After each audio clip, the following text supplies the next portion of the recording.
And in actual fact, the consultancy that tracks migration trends found that while 128,000 millionaires are planning on relocating globally in 2024, 120,000 millionaires were doing the same the year before. So actually, you're only talking about 8,000 millionaires. And it's boo-hoo again. I mean, I really, really struggle to have any concern.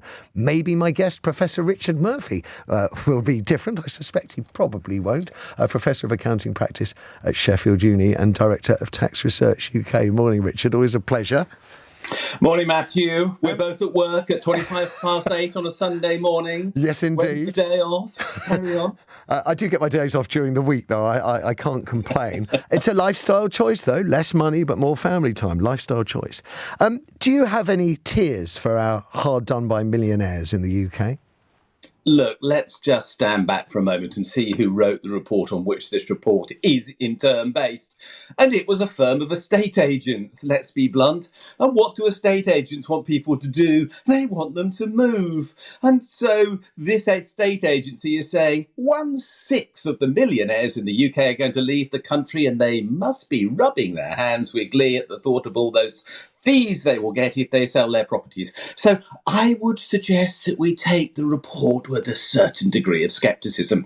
But let me just tell you why the millionaires aren't going to leave the UK. Because there's a long list of reasons why they won't leave the UK.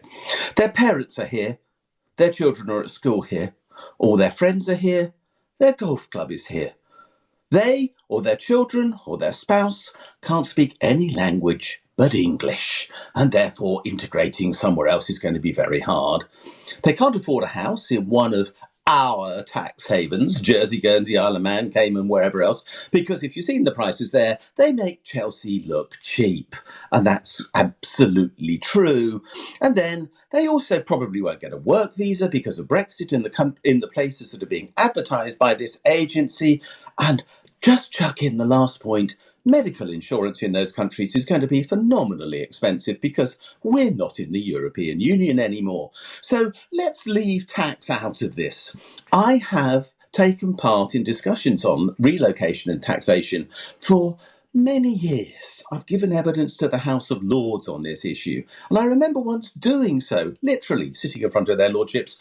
And before me was a very large company that said when they located a business in a country, tax came 5th or 6th on their order of priorities. Well, if that's true of big business, it's even less true that tax influences the people who leave the UK, unless they're very sad. And there are some sad people. Is there anything we should glean at all? Is there any negative? Is the idea that millionaires are unhappy? Does that tell us anything about an erroneous direction of travel for the UK? Yeah, it tells us that actually having a lot of wealth doesn't make you happy. That's it. And it's true. I love a word which I call cumber. Now, we know about the word cumber. It's in cumbersome. And they are encumbered by wealth. It creates so much worry. They've got to manage it. They can't lose it. They've got to pass it on. They've got to avoid tax on it. They've got to keep up with their friends, with the latest car, whatever else. But there's another side to this report, which I thought was just as interesting, which was millionaires don't apparently want to come here to the UK. Now, if we look at that side of the dimension, why don't they want to come here? Well, our water is polluted, our beaches are polluted, our health system is collapsing. Brexit, of course, doesn't help anyone. The energy system is falling apart. Our transport system isn't looking too good. Come on. Oh, and we also have race riots, which make us look really welcoming to people who want to come to the UK.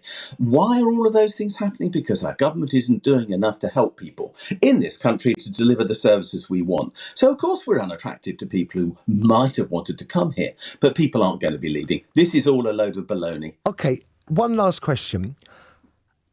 Mindful of all the criticisms you made of Britain, why is Paris the number one choice for millionaires? Because at the moment they're in political chaos. They have demonstrations every 15 minutes across the country. Their health service, which is funded on non-profit making assurance policies, I believe is struggling too with an ageing older population. Why is Paris so appealing? Is it the restaurants? Is it just cooler?